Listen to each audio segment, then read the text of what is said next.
Magandang araw mga kabukid. Uumpisahan ko na nga pala yung paggawa ng ating bahay kubo dito sa bukid. Nilipat ko nga muna yung ating solar light kasi dito ko gagawin yung ating pinakabalangkas ng ating kubo. Tinanggal ko na rin yung dalawang puno ng saging na tatamaan. Dati nanghihinayang pa ako sa mga saging kahit isang piraso lang. Pero ngayon dahil marami naman na sila, okay lang na magbawas tayo ng mga dalawang puno. Nag-prepare na nga ako ng 4 na pamoste natin na maliliit na magsisilbing patungan ng gagawin nating balangkas. Bali, bubuuin ko siya sa baba at bubuhatin na lang namin pag natapos. Mas madali kasi yung kesa sa taas natin buuin dahil papanik-panaog pa tayo. Di gaya dito sa baba na iikot mo siya at lahat abot natin kahit di na tayo umakyat. Mas mabilis at saka hindi tayo masyadong mapapagod. Binaon ko nga sa lupa yung poste para hindi magalaw. Tapos pinakuan ko rin yung pansamantala yung ating pinaka roof beam ng ating kubo. Dedos na pa ako nga lang yung ginamit ko para mabilis siyang matanggal. Yung mga poste na yan na maliliit, yan na rin yung magiging hawakan natin pag binuhat natin at maipatong natin sa kanyang mga poste. Pagkatapos nga pinutulan ko na rin yung mga sobrang mga kawayan dahil 10 feet by 12 feet lang yung gagawin nating kubo maliban dun sa kanyang pinaka-extension. Sa pagbuo nga pala ng balang kasi ginagamitan namin ng pako na kawayan. Imbis na pako na bakal, kawayan yung ginagamit namin para mas mahaba kahit dalawang malalaking kawayan kaya nating pakuan ito. Bali kakayasin lang natin yung kawayan hanggang maging kasintabanan ng ating pinakatalim ng barena at yung dulo tinutulisan din natin para mabilis siyang ipasok sa butas. Uy, sana all napapasok sa butas. At syempre sa kabilang dulo naman lalagyan natin ng ulo para naman hindi siya dire-diretso sa butas pagka pinasok na natin. Ano ba yan? Ba't naging ganun ang tema ng paggawa ko ng kubo? Ba't may ulo tsaka may pinapasok sa butas? Heto na nga pala yung nagawa nating mga pako. At para masigurado naman na sakto na yung taba niya gagawa tayo ng pansamantalang butas at yun ang gagawin nating panukat. Bali lahat ng papasok goods na yan. At yung mga hindi naman kasi wag nating pilitin, kailangan natin bawasan yan, baka mapunit yung kawayan. At dahil may magagamit na nga tayong pako, pwede na tayong mag-umpisa magbarena ng ating frame. Buti na lang at may nabili kaming generator dito sa bukid na nagagamit ko ngayon sa pagbabarena ko dahil wala pang kuryente dito sa ating farm. Naaalala ko pa nga dati nung kabataan ko na wala pa kaming barena na di kuryente at wala pa kaming generator. Di mano yung ginagamit naming barena. Ewan ko lang kung naabutan nyo yun. Kung naabutan nyo man yung ganong gamit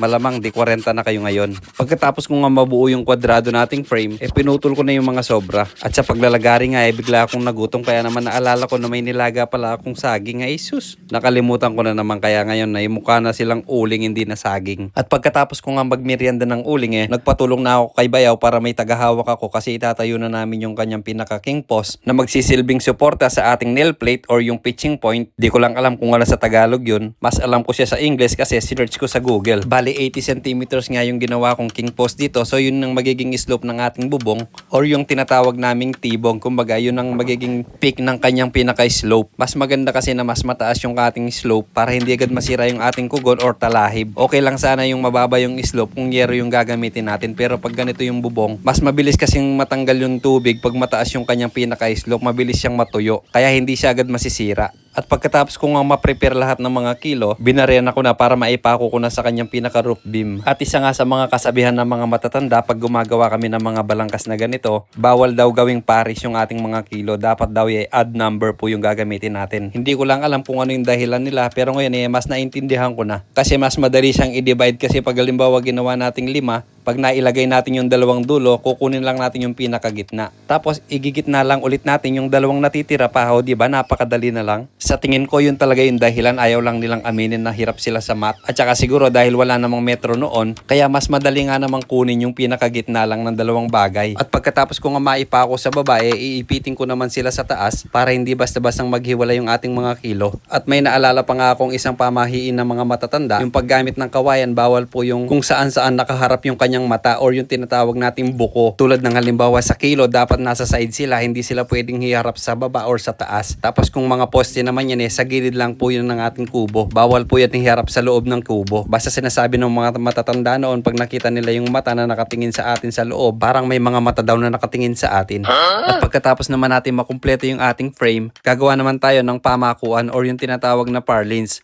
Pamakuan kasi ang tawag sa amin yun kung gagamit ka ng yero. Pero dahil talahib or kugon yung gagamitin natin panalian na lang kasi itatali lang natin yung ating pinakabubong. Perfect sa ganitong mga pamakuan yung mga matatabang kawayan na medyo manipis, yung bandang gitna ng ating kawayan. Hindi siya puno, hindi rin siya yung pinakadulo sa taas. Kasi mas mataba yung gitna so mas marami tayong makukuhang mga ganitong pamakuan. Tapos mas magaan kasi manipis nga siya. At ganito rin po yung ginagamit pag halimbawa gumagawa ka ng papag, yung pinakasahig niya, ganito po yung mas maganda. At pagkatapos natin biyakin natin yung matabang kawayan siyempre kakayasin natin yan para mas malinis at hindi tayo basta-bastang masugatan. At pagkatapos nga pinakuan ko na agad kasi excited na akong matapos yung ating kubo kasi kung mapapansin nyo, napakainit na po ng panahon ngayon. So mas masarap magpahinga sa mga ganitong kubo lang, no? Masarap nga rin dito mag-boodle fight pag gusto nating mag-picnic dito sa bukid. At hindi na nga natin problema yung gagamitin nating plato dito kasi napakaraming dahon ng saging. Bali, prepare ko na po yung ating mga poste dito. Dinudukit ko po yung sa taas niya. Yung medyo pabilog kasi ipapatong natin dito yung ginawa nating frame or yung trusses natin. At habang inuhukay nga nila yung mga pagtatayuan natin ng poste, nilipat ko naman yung mga kawayan na to kasi dito ko ipapadam yung ating biniling panambak or yung mga buhangin. Nagpatulong nga muna ako sa mga nagbabakod natin kasi di natin kayang buhatin yung trusses kung tayo lang. At sakto naman na tatlo sila so tag-isa kaming sulok. At bago nga namin ibaon yung poste pinahiran ko muna to ng mga change oil at binalutan ng plastic para hindi malusaw or mabulok. At hinabaan ko nga yung pagbalot ko ng plastic kasi balak ko pa tong tambakan. At pagkatapos naming maitayo yung apat na poste, bubuhatin na namin yung ating trusses. Duda nga sila nakakayanin namin buhatin yan ng kami lang na apat. Buti na lang napalakasan ko yung loob nila. Sabi ko kasi sa kanila kung kaya ng iba, di pagawa na lang natin sa kanila.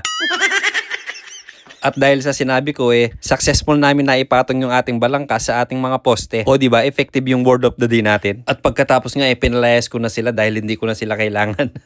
Bali tatalian ko na lang yung ating trusses dito sa ating poste para hindi liparin ng hangin. Binarena ko yung poste para malagyan ko ng pako na kawayan at sasabitan naman ng ating alambre. Tapos yung alambre para naman humigpit inikutan ko ng mga pako. At ganito na po yung itsura niya pag mahigpit na. At pinakuhan ko na rin ng didos para lang hindi umalis yung ating poste sa kanyang pwesto. At nilagyan ko na rin po ng mga brace yung kanyang poste, dagdag tibay at saka hindi magalaw yung ating kubo. Ayan na po siya, pwede na po siyang lagyan ng kugon. Actually nakapaglagay na po ako. Actually Kaso napapagod na po akong mag-voiceover so abangan nyo na lang po yung part 2 natin. So see you soon at maraming salamat po sa panonood mga kabukid. Love, love, mwah, mwah.